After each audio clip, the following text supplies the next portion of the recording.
ಯೇಸುವೆ ಸ್ತೋತ್ರ, ಯೇಸುವೆ ವಂದನೆ, ಯೇಸುವೆ ಆರಾಧನೆ.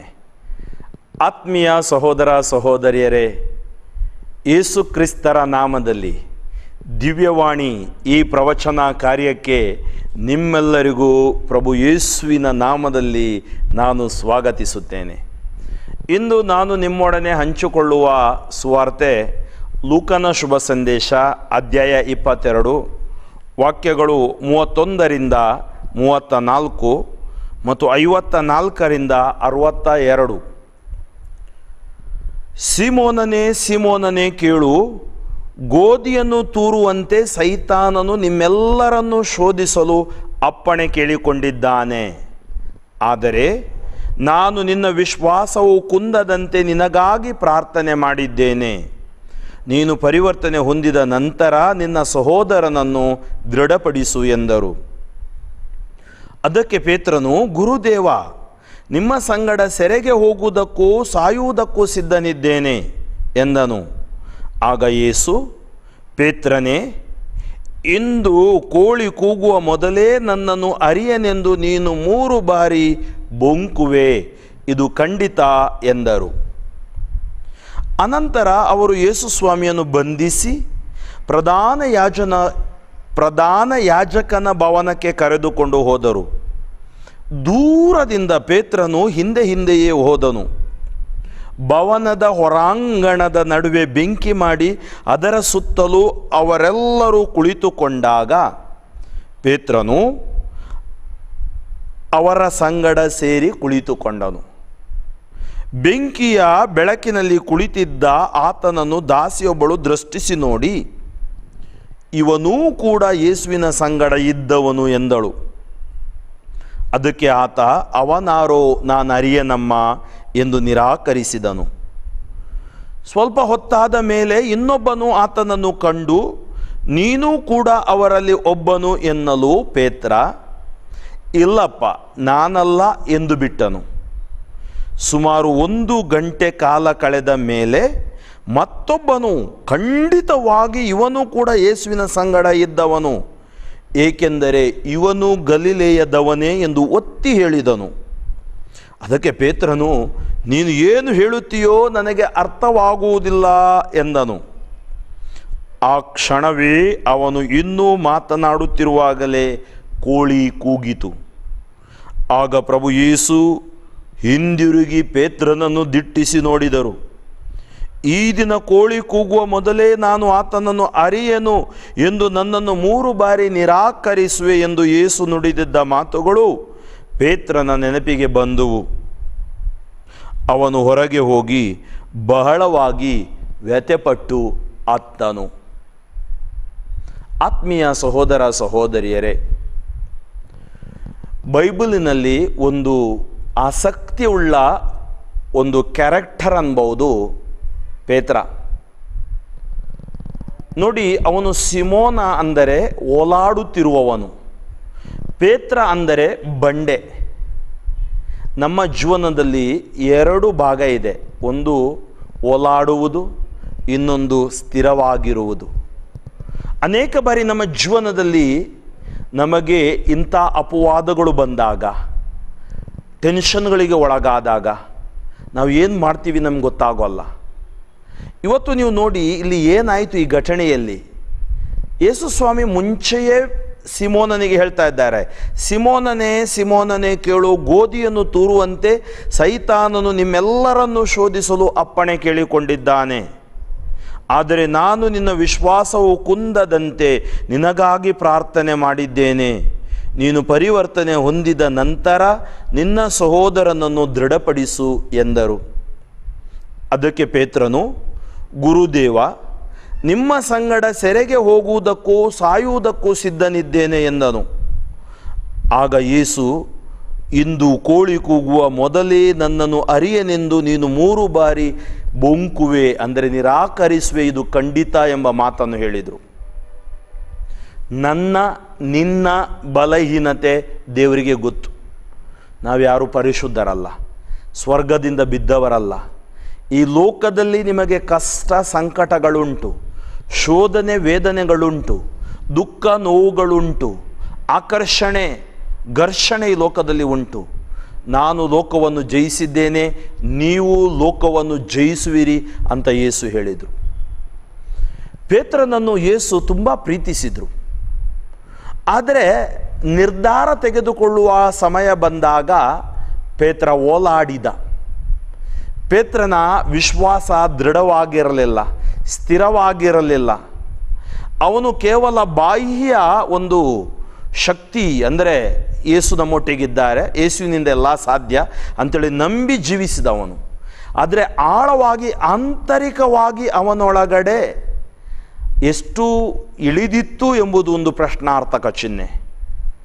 ಭಯ ಬಂದಾಗ ನಾವು ಸುಳ್ಳು ಹೇಳ್ತೀವಿ, ಭಯ ಬಂದಾಗ ನಾವು ಹೆದರ್ತೀವಿ.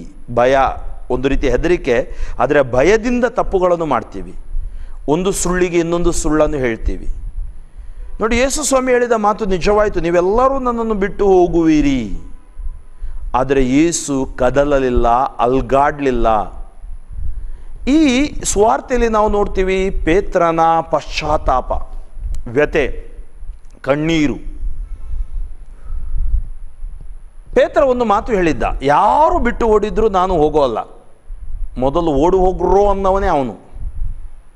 ಮಾಲ್ಕನ ಕಿವಿಯನ್ನು ಕತ್ತರಿಸಿದವನು ಅವನು ಯಾವಾಗಲೂ ಖಡ್ಗ ಹಿಡಿದು ಗೊತ್ತಿರಲಿಲ್ಲ, ಅವನಿಗೆ ಎಲ್ಲಿ ಹೊಡಿಬೇಕನ್ನೋನು ಗೊತ್ತಿರಲಿಲ್ಲ. ಅವನ ಕಿವಿ ಕತ್ತರಿಸಿ ಯೇಸು ಕಿವಿಯನ್ನು ಸರಿಪಡಿಸಿದ್ರು, ಸೂಚಕ ಕಾರ್ಯ ಮಾಡಿದರು. ಅಲ್ಲೂ ಕೂಡ ಆ ಯೇಸು ಸ್ವಾಮಿ ಅವರನ್ನು ಆ ಸೂಚಕ ಕಾರ್ಯ ನೋಡಿ ಬಂಧಿಸಲಾಯಿತು. ತದನಂತರ ಪೇತ್ರನು ಏನು ಮಾಡಿದನು ನೋಡಿ, ಬೈಬಲ್ ಹೇಳುತ್ತೆ, ಪೇತ್ರನು ದೂರದಿಂದ ಹಿಂದೆಯೇ ಹೋದನು. ಇಷ್ಟು ದಿನ ಹತ್ತಿರದಿಂದ ಹೋಗ್ತಿದ್ದವನು ದೂರದಿಂದ. ಪಾಪ ನಮ್ಮನ್ನು ದೇವರಿಂದ ದೂರ ಕೊಂಡೊಯ್ಯುತ್ತೆ. ಕೆಲವು ಸರಿ ನಮ್ಮ ಭಯ ದೇವರಿಂದ ದೂರ ಕೊಂಡೊಯ್ಯುತ್ತೆ. ನಮ್ಮಲ್ಲಿರುವ ಏನು ಹೇಳ್ತಾರಲ್ಲ, ಆ ಕಲ್ಮಶಗಳು ನಮ್ಮನ್ನು ದೇವರಿಂದ ದೂರ ಕೊಂಡೊಯ್ಯುತ್ತವೆ. ಪೇತ್ರ ದೂರದಿಂದ, ಏಕೆಂದರೆ ಅವನು ನೋಡಿದ ಪ್ರಭುವನ್ನು ಕೈಗೆ ಕೊಳ ಹಾಕಿದ್ರು, ಬಂಧಿಸಿಕೊಂಡೋದ್ರು, ಇವರೆಲ್ಲ ಓಡೋದ್ರು. ಆದರೂ ಪೇತ್ರನ ಮಾತು ನೆನಪಿಗೆ ಬಂದಿರಬೇಕು, ನಾನು ಓಡೋಗಲ್ಲ. ಅದಕ್ಕೆ ದೂರದಿಂದ ಹಿಂಬಾಲಿಸಿದ.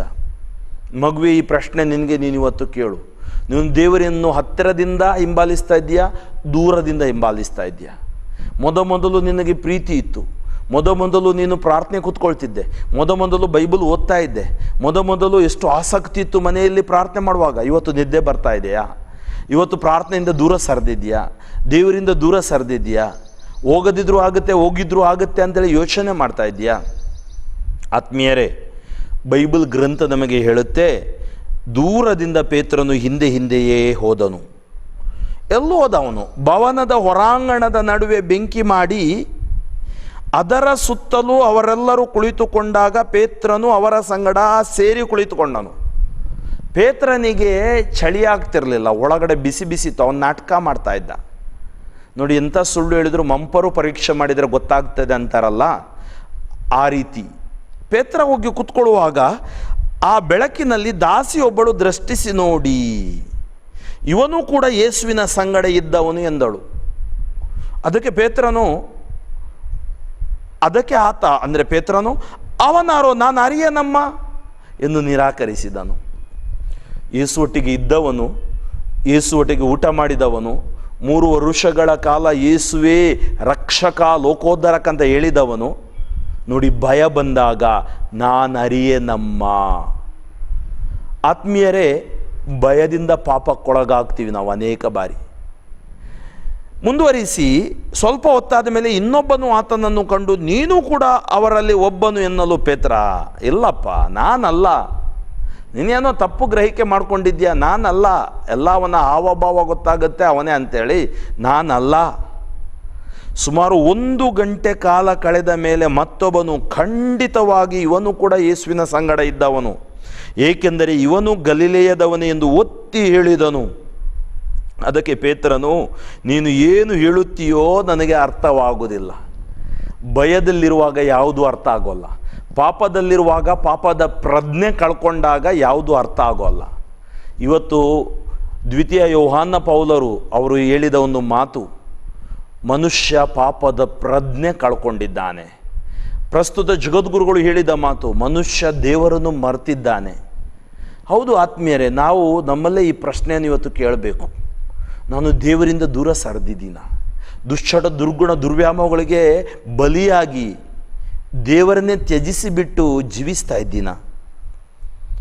ಆಗ ಪ್ರಭು ಯೇಸು ಪೇತ್ರನನ್ನು ನೋಡಿ ಏನಾಯಿತು, 3ನೇ ಬಾರಿ ಅವನು ನಿರಾಕರಿಸುವಾಗ ಆ ಕ್ಷಣವೇ ಅವನು ಇನ್ನೂ ಮಾತನಾಡುತ್ತಿರುವಾಗಲೇ ಕೋಳಿ ಕೂಗಿತು. ಅಷ್ಟರ ತನಕ ಪೇತ್ರನಿಗೆ ಏನೂ ಗೊತ್ತಾಗಲಿಲ್ಲ. ಕೋಳಿ ಕೂಗುವಾಗಲೂ ಏನೂ ಅರ್ಥವಾಗಿಲ್ಲ. ಯಾವಾಗ ಅರ್ಥ ಆಯಿತು ಗೊತ್ತಾ? ಆಗ ಪ್ರಭು ಯೇಸು ಹಿಂದಿರುಗಿ ಪೇತ್ರನನ್ನು ದಿಟ್ಟಿಸಿ ನೋಡಿದರು. ಪ್ರಭು ಯೇಸುವಿಗೆ ಒಂದು ಪ್ರದೇಶದಿಂದ ಇನ್ನೊಂದು ಪ್ರದೇಶಕ್ಕೆ, ಒಂದು ಜಾಗದಿಂದ ಇನ್ನೊಂದು ಜಾಗಕ್ಕೆ ಕೊಂಡೋಗ್ತಿದ್ರು. ಯಾವಾಗ ಅವನು ಯಾರು ನನಗೆ ಗೊತ್ತಿಲ್ಲ ಅಂತೇಳಿ ಹೇಳಿದ್ನೋ, ಯೇಸು ಹೋಗ್ತಾ ಇದ್ದ ಪೇತ್ರ ಯೇಸುವನ್ನು ನೋಡ್ತಾ ಇದ್ದಾನೆ. ಅವನು ಯೋಚನೆ ಮಾಡಿದ, ಯೇಸು ನನ್ನನ್ನು ನೋಡೋಲ್ಲ ಅಂತೇಳಿ. ಆದರೆ ಯೇಸು ಕೈಗೆ ಕೋಳ ಇತ್ತು. ತಿರುಗಿ ನೋಡಿದರು, ಪೇತ್ರನ ಕಣ್ಣಲ್ಲಿ ಕಣ್ಣಿಟ್ಟು ನೋಡಿದರು. ಆ ನೋಟದಲ್ಲಿ ಸೌಖ್ಯವಿತ್ತು, ಆ ನೋಟದಲ್ಲಿ ಕ್ಷಮೆ ಇತ್ತು, ಆ ನೋಟದಲ್ಲಿ ಆಶೀರ್ವಾದವಿತ್ತು, ಆ ನೋಟದಲ್ಲಿ ಧೈರ್ಯವಿತ್ತು, ಆ ನೋಟದಲ್ಲಿ ನಾನು ನಿನ್ನನ್ನು ಪ್ರೀತಿಸುತ್ತೇನೆ ಎಂಬ ಹೇಳುವ ಭಾವವಿತ್ತು. ಕೇವಲ ಯೇಸುವಿನ ನೋಟ. ಯಾವಾಗ ಯೇಸು ಅವನನ್ನು ನೋಡಿದ್ರೂ ಅವನ ಒಳಗಡೆ ಪಶ್ಚಾತ್ತಾಪದ ಭಾವ ಬಂತು. ನನ್ನ ಪ್ರಭು ಸರಿಯಾಗಿ ಹೇಳಿದರು, 3 ಬಾರಿ ನೀನು ನಿರಾಕರಿಸುವೆ ಕೋಳಿ ಕೂಗುವ ಮೊದಲು. ಅವನು ಯೋಚನೆ ಮಾಡಿದ, ನನ್ನ ಪ್ರಭುವಿಗೆ ಗೊತ್ತಾಗೋಲ್ಲ. ನಾವು ಯೋಚನೆ ಮಾಡ್ಬೋದು, ದೇವರಿಗೆ ಗೊತ್ತಾಗೋಲ್ಲ. ನಿನ್ನ ಬಲಹೀನತೆ, ನಿನ್ನ ಪಾಪ ಎಲ್ಲ ದೇವರಿಗೆ ಗೊತ್ತು. ಏನಾಯಿತು ನೋಡಿ, ಪೇತ್ರನ ಶ್ರೇಷ್ಠತೆ ಏನು? ಪೇತ್ರ ಪಶ್ಚಾತ್ತಾಪಪಟ್ಟ, ವ್ಯಥೆಪಟ್ಟ, ಕಣ್ಣೀರಿಟ್ಟ. ಪೇತ್ರ ಬದಲಾದ. ಪೇತ್ರ ಯೇಸುವಿನ ಪ್ರೀತಿಗೆ ವಾಪಸ್ ಬಂದ. ಪಶ್ಚಾತ್ತಾಪದಲ್ಲಿ 2 ವಿಧ ಇದೆ. ಒಂದು ಪಶ್ಚಾತ್ತಾಪ, ಇನ್ನೊಂದು ಗಿಲ್ಟ್ ಫೀಲಿಂಗ್ ಅಂತೀವಿ ನಾವು. ಅಂದರೆ ನಮಗೊಂಥರ ಗಿಲ್ಟ್ ಸ್ಟಾರ್ಟ್ ಆಗುತ್ತೆ, ತಪ್ಪಿನ ಒಂಥರ ಭಾವನೆ ಸ್ಟಾರ್ಟ್ ಆಗುತ್ತೆ. ಗಿಲ್ಟ್ ಫೀಲಿಂಗ್ ನಮ್ಮನ್ನು ಆತ್ಮಹತ್ಯೆಗೆ ಕೊಂಡೋಗುತ್ತೆ, ನಿರಾಶೆಗೆ ತಳ್ಳುತ್ತೆ, ಜಿಗುಪ್ಸೆಗೆ ತಳ್ಳುತ್ತೆ, ನಮ್ಮನ್ನು ನಾಶ ಮಾಡುತ್ತೆ. ಆದರೆ ಪಶ್ಚಾತ್ತಾಪ ನಮಗೆ ಭರವಸೆ ಕೊಡುತ್ತೆ, ಧೈರ್ಯ ಕೊಡುತ್ತೆ.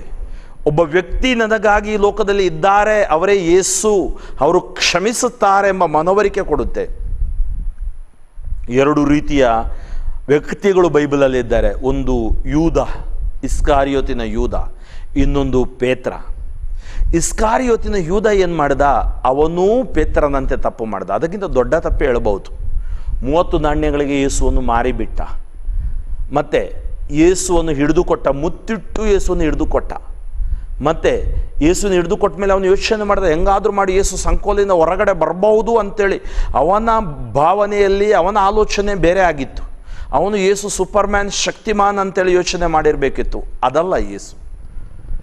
ಯಾವಾಗ ಅವನು ಯೇಸುವಿನ ಯಾತನೆ ನೋಡಿದ್ನೋ, ಯೇಸುವನ್ನು ಹೊಡೆಯುವುದು ನೋಡಿದ್ನೋ, ಯೇಸುವಿನ ಮೇಲೆ ಅಪವಾದಗಳನ್ನು ನೋಡಿದ್ನೋ, ಅವನಿಗೆ ಹುಚ್ಚಿಡ್ದಂಗಾಯಿತು. ಯಾರ ಮೇಲೆ ತಪ್ಪು ಭಾವನೆ ಹೊರಿಸಬೇಡಿ, ಸುಳ್ಳು ಸಾಕ್ಷಿ ಹೇಳಬೇಡಿ. ನಿನ್ನ ಕೆಟ್ಟತನ ನಿನ್ನನ್ನು ಶಿಕ್ಷಿಸುವುದು, ನಿನ್ನ ಸುಳ್ಳು ನಿನ್ನ ಬೆನ್ನತ್ತಿ ಬರುವುದು, ನಿನ್ನ ದ್ರೋಹಗಳು ನಿನ್ನನ್ನು ಖಂಡಿಸುವುದು. ಯೆರೆಮೀಯ 2:19 ಹೇಳ್ತದೆ, ನಿನ್ನನ್ನು ಅದು ಶಿಕ್ಷಿಸುವುದು. ಇವತ್ತು ಏನಾಯಿತು? ಈ ಯೂದ ಗಿಲ್ಟ್ ಫೀಲಿಂಗ್ ಸ್ಟಾರ್ಟ್ ಆಯಿತು.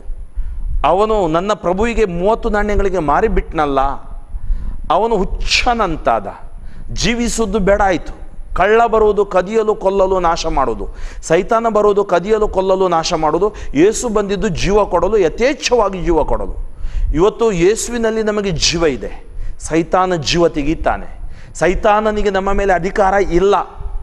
ಅದಕ್ಕಾಗಿ ಜೀವದ ಒಡೆಯ ದೇವರು ಬೈಬಲ್ ಗ್ರಂಥದಲ್ಲಿ ಯೋಹಾನ 5:26 ನಾವು ನೋಡ್ತೀವಿ, ಪಿತನು ಜೀವಕ್ಕೆ ಸ್ವಯಂ ಜೀವ ಮೂಲವಾಗಿರುವಂತೆ ಪುತ್ರನು ಸ್ವಯಂ ಜೀವ ಮೂಲವಾಗುವಂತೆ ಕರುಣಿಸಿದ್ದಾರೆ. ಅಂದರೆ ಪುತ್ರನಲ್ಲಿ ಜೀವವಿದೆ.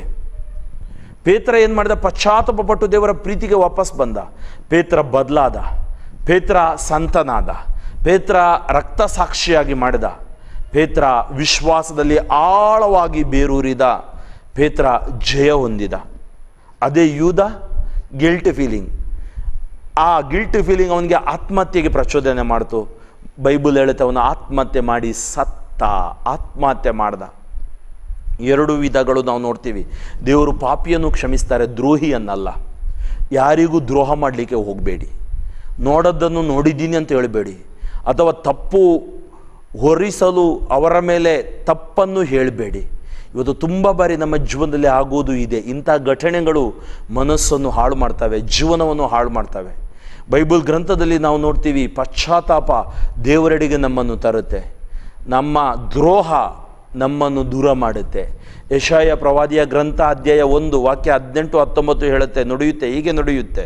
ಏನಂತ ನುಡಿಯುತ್ತೆ? ನಿಮ್ಮ ಪಾಪಗಳು ಕಡುಗೆಂಪಾಗಿದ್ದರೂ ಹಿಮದಂತೆ ಬಿಳುಪಾಗುವು, ರಕ್ತವರ್ಣದವಾಗಿದ್ದರೂ ಹತ್ತಿಯಂತೆ ಬೆಳ್ಳಗಾಗುವು. ಯೆಶಾಯ 43:25, ನಾನು ನಾನಾಗಿಯೇ ಅಳಿಸಿ ಹಾಕುವೆನು ನಿಮ್ಮ ದ್ರೋಹಗಳನ್ನು, ನಿಮ್ಮ ಮನಸ್ಸಿನಿಂದ ತೊಡೆದು ಹಾಕುವೆ, ನನ್ನ ಮನಸ್ಸಿನಿಂದ ತೊಡೆದು ಹಾಕುವೆ ಎಲ್ಲ ನಿಮ್ಮ ಆ ಅಪರಾಧಗಳನ್ನು. ದೇವರು ನಮ್ಮ ಅಪರಾಧಗಳನ್ನು ಕ್ಷಮಿಸುತ್ತಾರೆ. ದೇವರು ನಮಗೆ ಹೊಸ ಜೀವನ ನೀಡ್ತಾರೆ. ದೇವರು ನಮಗೆ ಜಯ ಕೊಡ್ತಾರೆ. ಇವತ್ತು ನಾವು ಮಾಡಬೇಕಾದುದು ಏನು? ನಾವು ಪಶ್ಚಾತ್ತಾಪ ಪಡಬೇಕು. ಪಶ್ಚಾತ್ತಾಪದ ಮೂಲಕ ದೇವರೆಡೆಗೆ ನಾವು ಬರಬೇಕು. ಪಶ್ಚಾತ್ತಾಪದ ಹೃದಯದಿಂದ ಬಂದಾಗ ದೇವರು ನಮ್ಮನ್ನು ಕ್ಷಮಿಸಿ ಸ್ವೀಕರಿಸುತ್ತಾರೆ. ಇವತ್ತು ತುಂಬ ಮಂದಿ ಪಶ್ಚಾತ್ತಾಪ ಪಡಲಾಗೋಲ್ಲ. ತಪ್ಪು ಮಾಡಿದರೂ ತಪ್ಪು ಒಪ್ಪಿಕೊಳ್ಳಲಾಗುವುದಿಲ್ಲ, ಕ್ಷಮೆ ಪಡೆಯಲು ಆಗುವುದಿಲ್ಲ. ಕಾರಣ ನಮ್ಮೊಳಗಡೆ ಇರುವ ಅಹಂಭಾವ, ನಮ್ಮೊಳಗಡೆ ಇರುವ ಒಂಥರ ಗರ್ವ, ದರ್ಪ. ಈ ಎಲ್ಲ ಗರ್ವ ದರ್ಪಗಳು ನಾವು ದೇವರಿಗೆ ಸಮರ್ಪಿಸೋಣ. ದೇವರಿಗೆ ಅಸಾಧ್ಯವಾದುದು ಯಾವುದೂ ಇಲ್ಲ. ದೇವರ ಕರುಣೆಗೆ ಅಸಾಧ್ಯವಾದುದು ಯಾವುದೂ ಇಲ್ಲ. ದೇವರ ಪ್ರೀತಿಗೆ ಅಸಾಧ್ಯವಾದುದು ಯಾವುದೂ ಇಲ್ಲ. ನಮ್ಮ ಪಾಪಕ್ಕಿಂತ ದೇವರ ಪ್ರೀತಿ ಸರ್ವಶ್ರೇಷ್ಠವಾದುದು. ನಮ್ಮ ಯಾವುದೇ ಥರದ ಜೀವನದಲ್ಲಿ ಬರುವ ನೋವಿಗಿಂತ ದೇವರ ಶಕ್ತಿ ಸರ್ವಶ್ರೇಷ್ಠವಾದುದು. ಆದುದರಿಂದ ಆತ್ಮೀಯ ಸಹೋದರ ಸಹೋದರಿಯರೇ, ನಮ್ಮೊಳಗಡೆ ಪೇತ್ರನಂತೆ ಹಾಗೂ ಯೂದನಂತೆ ಕ್ಯಾರೆಕ್ಟರ್ಗಳು ಇರಬಹುದು. ನೀವು ಯಾರನ್ನೂ ಪೋಷಿಸ್ತೀರಾ? ಪೇತ್ರನನ್ನು ಪೋಷಿಸ್ತೀರಾ ಅಥವಾ ಯೂದನನ್ನು ಪೋಷಿಸ್ತೀರಾ?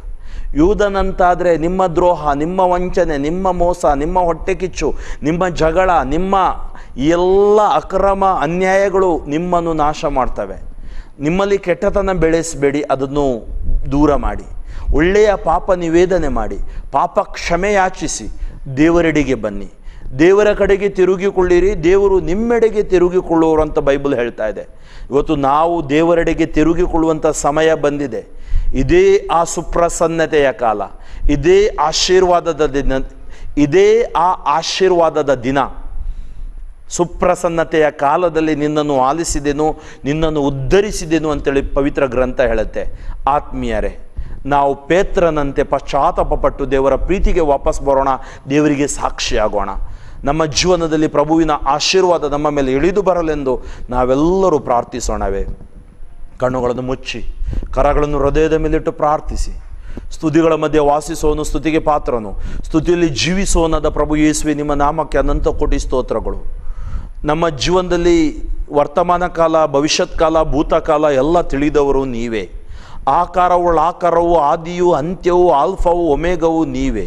ಯುಗಗಳು ಕಾಲಗಳು ನಿಮ್ಮೊಳಗಡೆ ಸೇರಿಕೊಂಡು ಬಿಟ್ಟಿವೆ. ನೀವೇ ನಮ್ಮ ರಕ್ಷಕ, ನೀವೇ ನಮ್ಮ ಮಾರ್ಗ, ನೀವೇ ನಮ್ಮ ಜೀವ, ನೀವೇ ನಮ್ಮ ಸತ್ಯವಾಗಿದ್ದೀರಿ. ಯೇಸುವೆ, ನಮ್ಮ ಮೇಲೆ ಕರುಣೆಯಾಗಿರಿ. ಎಲ್ಲ ಪಾಪಿಗಳಿಗೆ ಪಶ್ಚಾತ್ತಾಪದ ಕರುಣೆಯನ್ನು ನೀಡಿ ಪರಿವರ್ತನೆ ಹೊಂದಿ ವಾಪಸ್ ಬರುವಂತೆ ಮಾಡಿ. ಎಲ್ಲ ದ್ರೋಹಿಗಳನ್ನು ಕೂಡ ಮುಟ್ಟಿರಿ, ಸ್ಪರ್ಶಿಸಿರಿ. ಆ ದ್ರೋಹ ಅರಿತು ತಮ್ಮ ಜೀವನವನ್ನು ಪರಿವರ್ತಿಸಿಕೊಳ್ಳಲಿ. ಯೇಸು ನಾಮದಲ್ಲಿ ಎಲ್ಲ ಪಾಪ ಶಾಪಗಳು ಬಿಟ್ಟು ಸುಟ್ಟು ಬೂದಿಯಾಗಲಿ. ಪಶ್ಚಾತ್ತಾಪದ ಕರುಣೆ ಯಾರಿಗೆಲ್ಲ ಇಲ್ಲ, ಈ ಪ್ರವಚನದ ಮೂಲಕ ಆಲಿಸುವ ಅವರಿಗೆ ಲಭ್ಯವಾಗಲಿ. ಅವರು ಪೇತ್ರನಂತೆ ಯೇಸುವಿಗೆ ಸಾಕ್ಷಿಯಾಗುವ ಭಾಗ್ಯ ಅವರಿಗೆ ದಯಪಾಲಿಸಿರಿ.